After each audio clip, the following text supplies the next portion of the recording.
Mesmo com a possibilidade de ser incluído no inquérito das fake news, Romeu Zema não parou de fazer críticas ao Supremo e levou ministros a escalarem a tensão e falarem até em prender o pré-candidato à presidência. A revelação foi feita pela revista Veja, que conversou com alguns magistrados e com o político mineiro, que nega ter cruzado limites legais nessas críticas que foram feitas ao STF. Segundo Zema, ministros também estão sujeitos a crítica e ironia, como qualquer homem público, político, representante das instituições.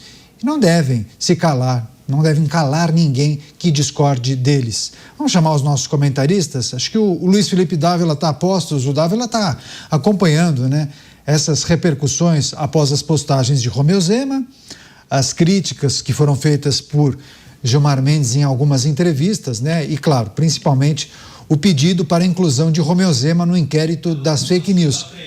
E essa informação que foi divulgada pela revista Veja em Dávila, preocupante, ministros conversando e falando até na possibilidade de prender Romeu Zema. Boa noite. Boa noite, Caniato, boa noite, meus colegas, e boa noite à nossa audiência.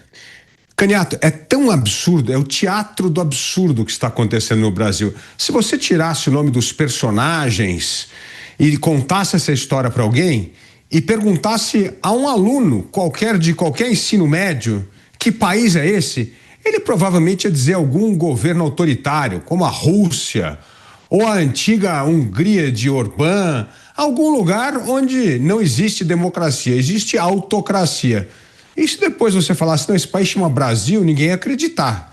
Isso mostra, Caniato, a degeneração das instituições. Como é que um ministro da Suprema Corte, que devia ser o árbitro do jogo, agora ele quer jogar o uniforme de árbitro fora, vestir a camisa de jogador e sair correndo atrás do campo e começar a chutar bola, fazer o gol, quer entrar na política.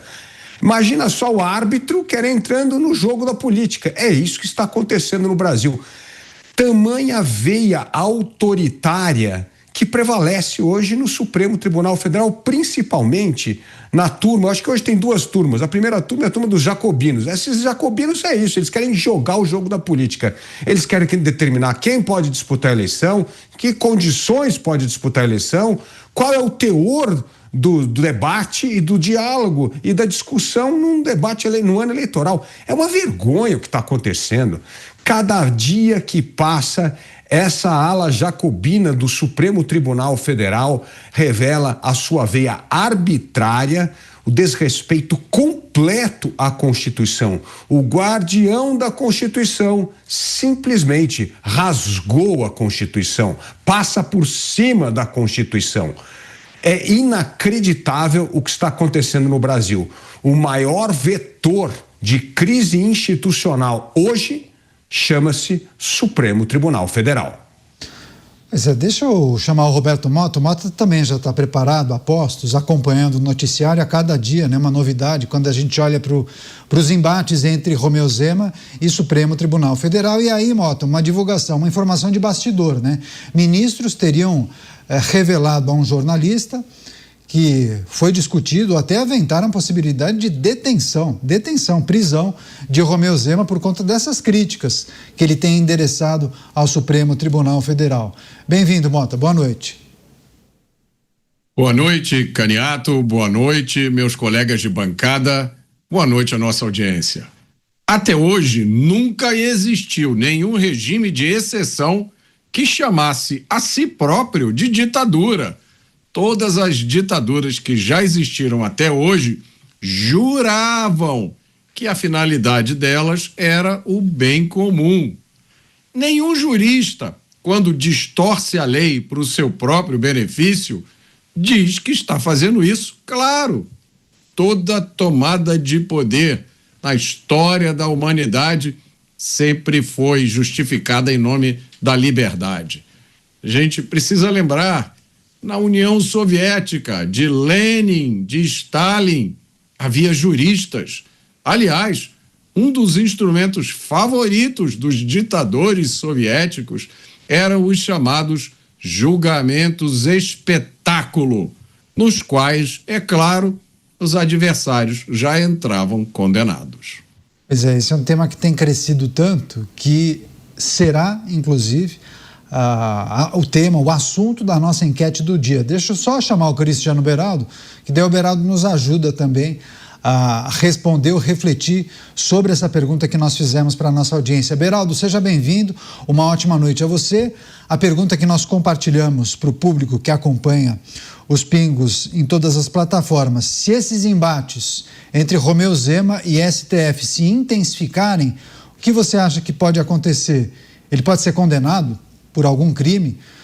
Podem torná-lo inelegível e cassar a candidatura, caso dê tempo de ele formalizar a candidatura, ou não? Ele vai crescer nas pesquisas, vai se tornar o principal nome da direita por conta disso?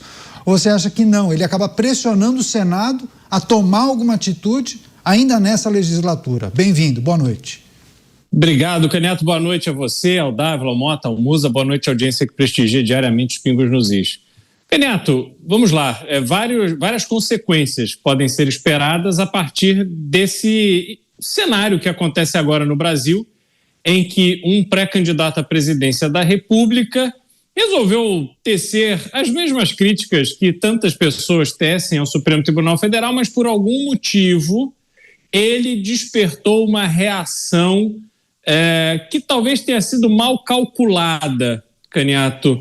Eu comparei nas minhas redes sociais a ação do ministro Gilmar Mendes à ação de alguém que imaginava que era o Romário da Copa de 94, entrando em campo para resolver o jogo, para dar a Copa ao Brasil. Mas, na verdade, ele se tornou o Baggio da Itália, aquele que chuta a bola para fora no pênalti e faz a Itália perder a Copa do Mundo. E foi isso que aconteceu. O adversário do ministro venceu porque a sua popularidade estourou, ele aumentou muito o seu engajamento, está dando entrevistas para todos os lados e se tornou um personagem que ele não era na semana passada. Ele agora passa a ter um protagonismo, obviamente isso precisa ser verificado em pesquisas eleitorais, mas Romeu Zema passa a ser um personagem diferente, maior nessa disputa presidencial. O Supremo Tribunal Federal, por sua vez, ele vai reagir como ele tem reagido, Caniato. E o Supremo não se contém mais naquilo que a lei estabelece. Por várias oportunidades, nós verificamos que houve ali o ignorar dos limites, que são os limites razoáveis para uma corte constitucional. A iniciativa de simplesmente, em razão de uma postagem de rede social, que, de novo, não tecia nenhuma crítica adicional, não falava nenhuma novidade, era simplesmente uma sátira.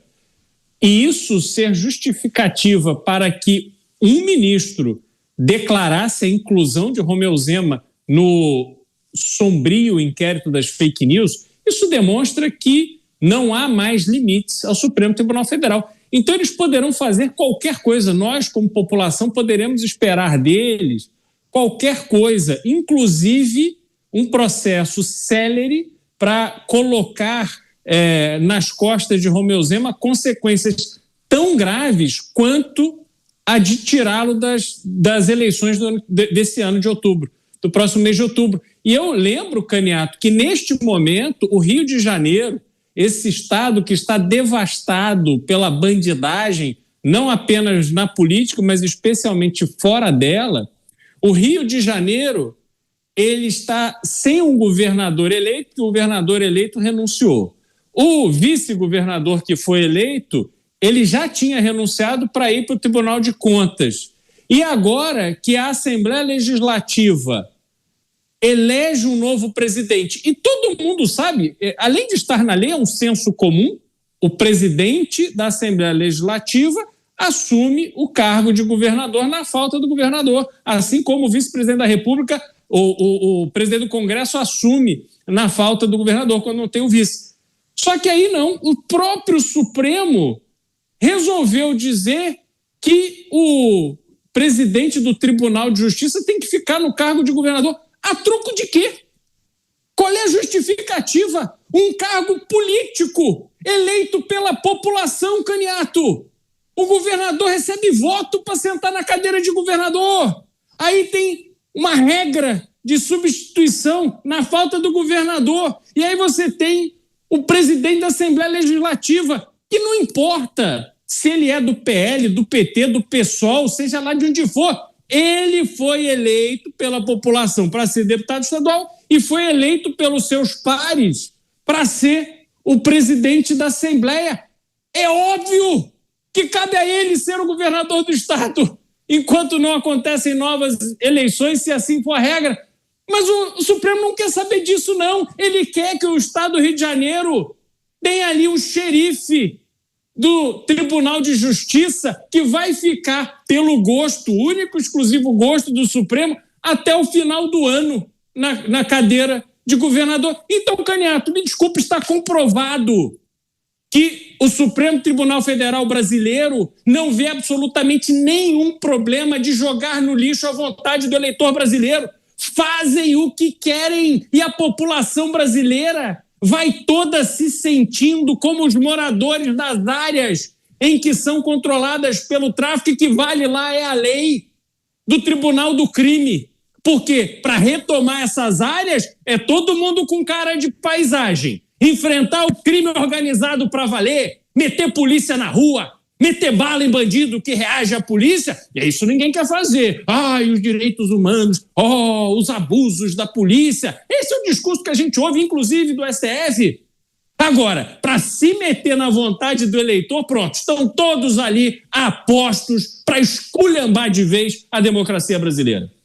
Pois é, os nossos comentaristas avaliam essas tensões entre o pré-candidato à presidência Romeu Zema e o Supremo Tribunal Federal. E a última informação, a última notícia relacionada a isso, trata de uma revelação feita por alguns ministros, uma conversa em que eles confidenciam a um jornalista, a um veículo de comunicação, a possibilidade de prender, por exemplo, Romeu Zema, a depender do avanço do inquérito das fake news, ou caso ele mantenha essa postura em relação às críticas ao Supremo Tribunal Federal. Deixa eu chamar o Bruno Musa. Musa, quer fazer um exercício sobre consequências para Romeu Zema? Muitos falam na possibilidade de condenação, torná-lo inelegível, não disputar o processo eleitoral. Agora, prisão? Boa noite, Caniato, Mota, Dávila, Beraldo, todos que nos escutam no Brasil, em mais um dia de Brasil, de sopa de Brasil. Não sabemos, Caniato, se a gente tem uma regra do jogo muito clara, óbvio, a gente pode opinar e dizer, ok, você fez A, você tem as consequências descritas aqui. Agora, se uma pessoa faz A e você inventa a regra do que pode ser, ou uma pessoa faz B, a mesma coisa que a pessoa B fez, ele pode fazer? Então, como é que a gente consegue fazer algum tipo de exercício para o futuro das consequências de um ato onde a Constituição é reescrita a qualquer momento? Você lembra muito bem, desde 1950 na Constituição está escrito que quem tem a prerrogativa de pautar o impeachment do ministro do STF é o Senado. Depois vocês lembram que o próprio Gilmar Mendes fez ele deu fugiu o nome aqui, mudou a regra ali, e ele falou que agora não seria mais o Senado, seria a PGR, a única que poderia pautar o impeachment, e que não seria mais maioria simples, seriam 2/3 que teria que ter a aprovação. Mas não é isso que manda a Constituição. Tudo bem, a gente reescreve, afinal de contas estão tentando ir contra a gente. Então a tua pergunta é muito direta, a minha resposta é muito direta à tua pergunta, Caniato. O que pode acontecer? Não sei, depende da boa vontade de cada um deles, acordarem da forma como acordaram, pegar a caneta e resolver fazer alguma coisa. O que fica muito óbvio e muito claro, que num país onde não se pode fazer uma sátira e não se pode fazer uma crítica a alguém que é uma personalidade pública, não dá para você chamar disso de democracia. Fica bastante óbvio. Vamos voltar aos termos claros. Numa democracia, você tem um mínimo de liberdade de expressão e a representatividade popular. Quando a gente volta na representatividade popular, já falamos aqui várias vezes, dos 513 deputados, por volta de 5% foram eleitos pelo voto direto, o resto puxado pelo coeficiente eleitoral. Pessoas com caneta na mão que não foram eleitas pelo voto mudam e reescrevem a Constituição ao seu bel prazer para satisfazer aquilo que eles querem. Ou seja, eles mudarem as regras daqueles que poderiam votar para tirá-los do poder. E eles falam, vocês não podem mais, nós agora que podemos. Então, a coisa está completamente invertida. Como é que nós podemos chamar isso de uma democracia? Mas, claro, como o Mota muito bem falou, você nunca vai ver um tirano falando o seguinte, um regime tirânico falando: estamos aqui porque queremos oprimir a população e tomar o poder e nós seremos os bilionários. Claro que não. A história é bonitinha. Não, a gente tem que expandir o fiscal porque a gente quer que as pessoas gastem, a gente quer a justiça social, a gente muda o nome de criminoso para ressocializando, a gente vai colocando a coisa bonita na cabeça das pessoas para que aquilo vá entrando diariamente em nossas mentes e a gente vai aceitando como normal. Só que agora passou de todo o limite. Não apenas do normal, mas sim do perigoso. Se as pessoas ainda não entenderam o que está acontecendo, significa que nós teremos sérios problemas adiante. E aí a gente pode perder um país. Pois é, tem um ponto importante. Quero até passar para o Luiz Felipe Dávila e pedir que o Dávila reflita a respeito da reação. Dávila, Romeu Zema não foi o primeiro político a criticar o STF, né? Ironizar, satirizar a Suprema Corte. Por que a reação contra Romeu Zema está sendo tão dura, a ponto de um representante do Supremo usar a imprensa para responder, bater boca, atacar e até ofender? Por que essa reação tão diferente? Porque Romeu Zema não tem rabo preso e Romeu Zema fala tudo aquilo que todo brasileiro está engasgado.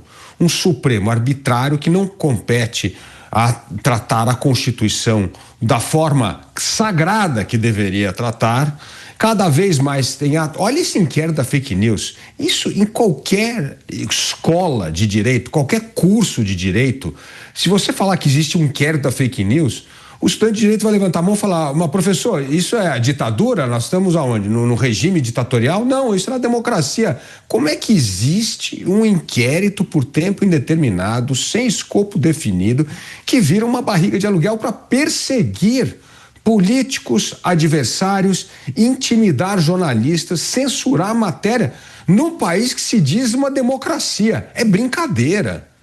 Aliás, ontem mesmo, Gilmar Mendes repetiu mais uma vez que o inquérito da fake news tem que durar durante a eleição. Olha que absurdo, olha que atitude de uma pessoa arbitrária. O que ele quer é mandar no discurso nas eleições. Ele quer determinar o que é verdade, o que é mentira, quem que passou da linha, quem que abusou. Onde é que já se viu isso? Aliás, o que o presidente Edson Fachin do Supremo Tribunal Federal tem que fazer é, com uma canetada, enterrar de uma vez por toda este vergonhoso inquérito da fake news, que é esse cavalo de Troia da arbitrariedade do Supremo Tribunal Federal, que passa por cima da Constituição, inclusive de uma cláusula pétrea. Ô Caneto, a Constituição de 1988 foi concebida por vários constituintes que viveram tempos difíceis durante a ditadura militar. Então, eles trataram a questão da liberdade de expressão, da liberdade de opinião, da liberdade de crença, como algo sagrado para reconstruir a democracia. Tanto é assim que colocaram essas liberdades numa cláusula pétrea que ninguém pode alterar, nem mesmo o Congresso Nacional, a não ser que rasgue a Constituição e escreva uma nova. Mas enquanto a Constituição vigorar, é o artigo intocável. Agora, o que o Supremo está fazendo? Passando por cima da cláusula pétrea da Constituição. Qual é a credibilidade de uma Corte Suprema que, no respeito à Constituição, é a sua cláusula mais sagrada, que é a cláusula pétrea? Qual é a credibilidade de um juiz que diz que precisa manter um estado de exceção no Brasil no período eleitoral? Então, Caniato, a gente está vivendo um período realmente tenebroso do Supremo Tribunal Federal, que envergonha todos aqueles grandes magistrados que passaram pelo Supremo e honraram o Supremo. Não podemos esquecer que, mesmo quando começou o inquérito da fake news, o próprio ministro Celso de Mello e o Marco Aurélio Mello demonstraram a completa rejeição deste absurdo que foi criado.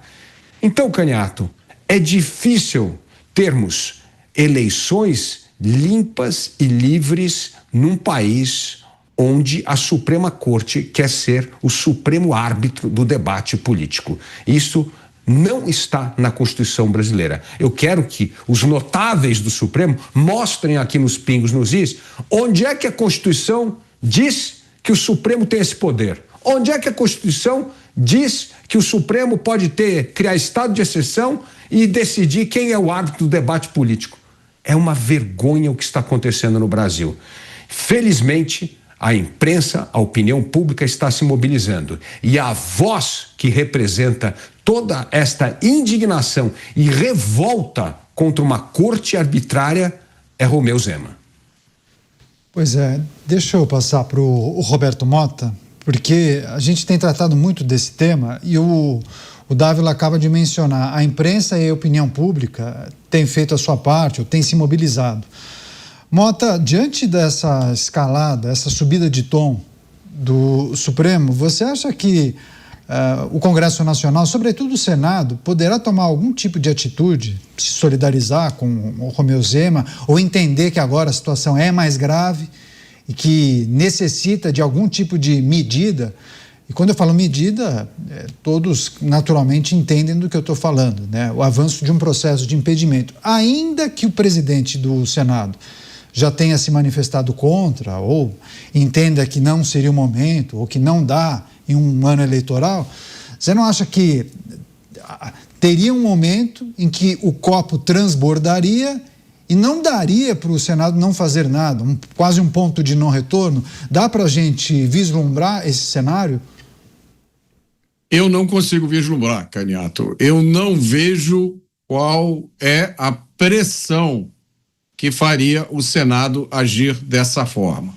A situação que nós testemunhamos hoje no Brasil foi construída ao longo de muito tempo, com a ajuda indispensável dos constituintes de 1988, que além de criarem uma corte toda poderosa, criaram também uma coisa chamada foro privilegiado, que significa o seguinte: os senadores são processados e julgados pela corte. Então eles vão pensar 10 vezes antes de propor ou levar adiante o impeachment de um ministro da corte que os investiga e os julga. Essa é a grande questão. É terrível para os brasileiros observar que a maioria dos parlamentares hoje está procurando um ângulo favorável para eles nessa situação toda. Não existe essa percepção do desastre que o Brasil está enfrentando. A maioria deles, é essa a impressão que a gente tem, está procurando uma forma de negociar alguma coisa para si próprio. E as presidências da Câmara dos Deputados e do Senado controlam praticamente tudo o que é decidido no Congresso Nacional. A gente vê uma sucessão de absurdos, e esses absurdos não estão vindo só do judiciário, não. Diariamente, nós vemos coisas sendo aprovadas no Senado e na Câmara dos Deputados que são absurdos completos. Nós vemos um governo que age como se não devesse satisfação a ninguém, e essa situação dos últimos dias, que é uma situação absolutamente tragicômica, porque ela supera as nossas piores expectativas. E diante disso, o que nós estamos assistindo é a passividade dos parlamentares, que alguns tentam passar como se fosse serenidade, né? Não faz muito tempo nós entrevistamos aqui o senador que era relator da CPI do crime organizado e que colocou que estava sendo vítima de ataques da corte. Aí eu perguntei para ele, será então que não está na hora de suspender novas nomeações para a corte até que se arrume essa história toda? Ele disse que não, que isso ia parecer vingança e que não era a favor de fazer isso. Então, eu acho que não existe entre os senadores, entre os parlamentares de uma forma geral, a percepção da gravidade da situação. Eles continuam achando que podem matar isso no peito e continuar jogando, e no final das contas chegar a um resultado bom para eles. Uma rápida parada para você que acompanha a programação da Jovem Pan pela rede de rádios. Eu sigo aqui com os nossos comentaristas. O Mota levanta um ponto interessante. Foi muito boa essa pergunta, esse questionamento que ele fez ao senador Alessandro Vieira. Deixa eu até passar para o Cristiano Beraldo, porque diante dos últimos acontecimentos, Beraldo, os últimos eventos, muitos duvidam que um processo de impedimento votaria. Mas você não acha que seria mais fácil os senadores votarem contra a aprovação de um ministro como retaliação à própria Suprema Corte? Nesse momento não vamos aceitar um novo integrante, enquanto não pacificarmos essa situação. Você não acha que a resposta poderia vir não por meio do processo de impedimento, mas pela reprovação do AGU? Na verdade, é que a indicação não é do próprio Supremo, né, Canhato? A indicação é do presidente da República e o presidente da República está jogando pesado para convencer aqueles senadores, que parecem ser a maioria, que não tem compromisso com o Brasil, só tem compromisso com eles próprios, convencê-los de que é uma boa ideia aprovar um novo nome para o Supremo Tribunal nesse momento. E não é um nome qualquer, é um nome intimamente ligado à política do Partido dos Trabalhadores, que serviu a Lula, serviu a Dilma, e que agora é colocado como não alguém com notável saber jurídico, a reputação ilibada, mas sim alguém da extrema, da íntima confiança do presidente da República.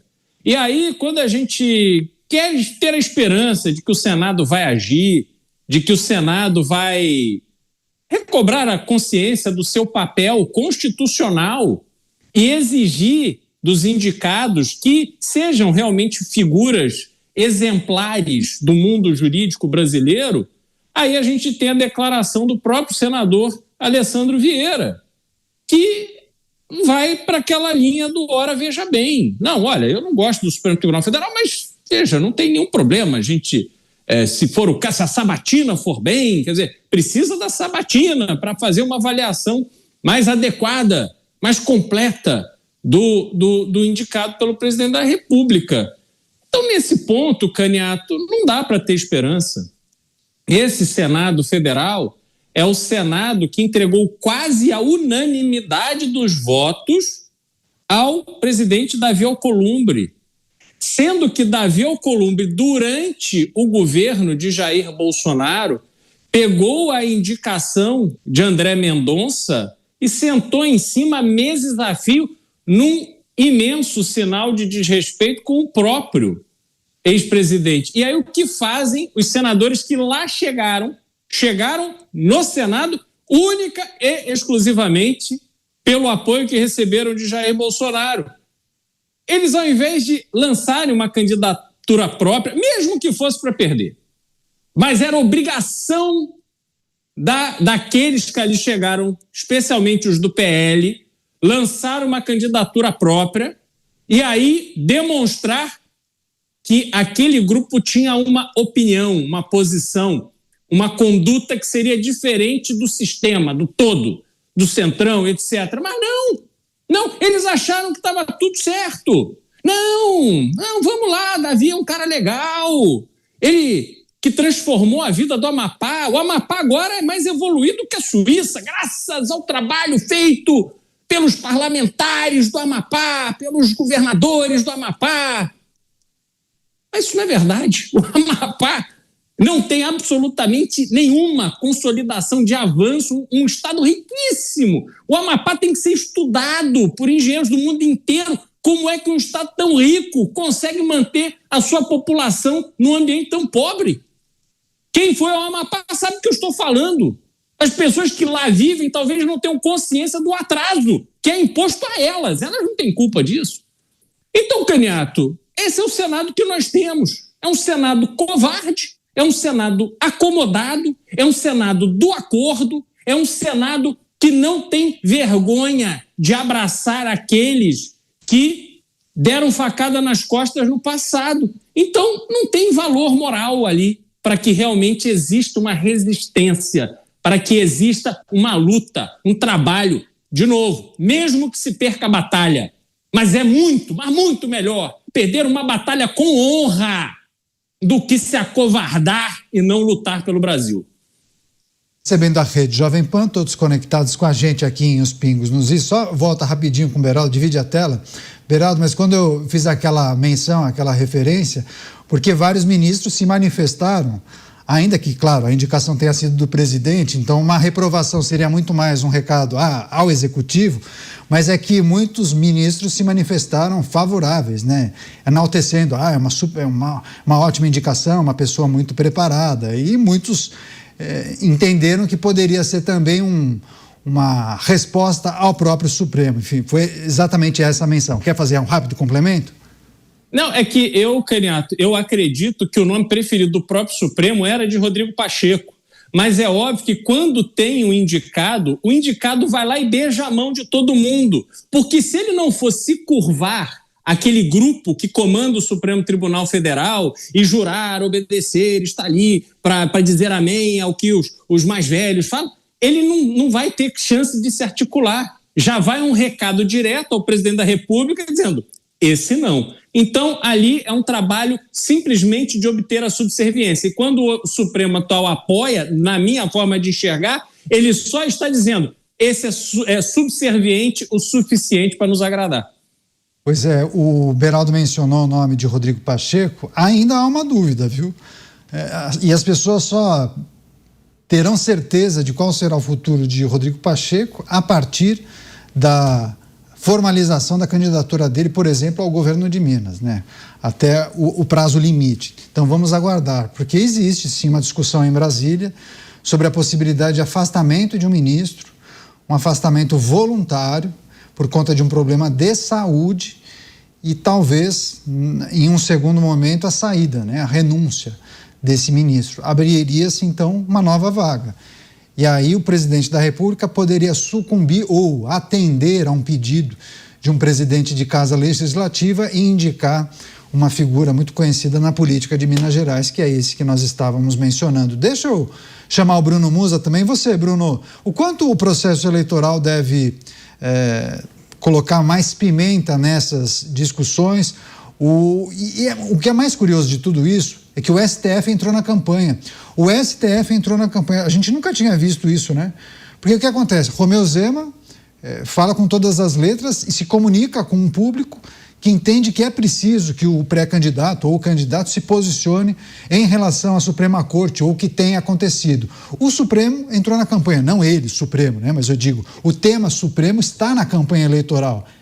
Assim como muitos falavam no passado, é preciso melhorar a saúde pública, vamos melhorar a educação, vamos garantir segurança para todos. Hoje em dia, o Supremo virou pauta, né, desses pré-candidatos. Virou pauta e porque ele passou muito daquele ponto de não retorno que a gente vem falando. Ele escalou num determinado nível, Caniato, que se ele volta para dentro da casinha dele, ou seja, dentro da Constituição, ele ultrapassou tanto esses limites legais que é como se ele não tivesse mais essa condição. Então agora eles não precisam e não podem mais sequer esconder as pautas políticas dele. Veja, como você muito bem falou, hoje nós sabemos basicamente o posicionamento de cada um deles com relação à política partidária. Como podemos saber disso de um juiz? Como a gente pode ver tamanhas entrevistas, microfones na mão, palanques? Claro que isso vai ficando mais exacerbado ainda com a aproximação das eleições. Afinal de contas, nós temos aqui uns números de candidatos maiores da direita ou centro-direita, chame como quiser, e até o momento você tem um candidato da esquerda. Mesmo se não for o Lula, como eu venho falando há um tempo aqui, será outro da esquerda, mas você não vai ter mais pessoas da esquerda. O que eu quero dizer é que você tem todos desses da direita e da centro-direita, por mais que não tenham tanta clareza e não estão sendo tão enfáticos quanto Romeu Zema nos últimos tempos contra o STF, nós sabemos que todos eles estão assustados com o que está acontecendo. E algumas pessoas da esquerda também, hein? A gente já vê matéria escrita em jornais de grande circulação que pessoas, alguns deles não querem se pronunciar, dar o nome, outros sim, mas do entorno do presidente assustado com a militância que aconteceu do judiciário brasileiro. Passou qualquer limite do óbvio, qualquer limite do esquerda, centro ou direita. Isso está interferindo na vida do brasileiro médio.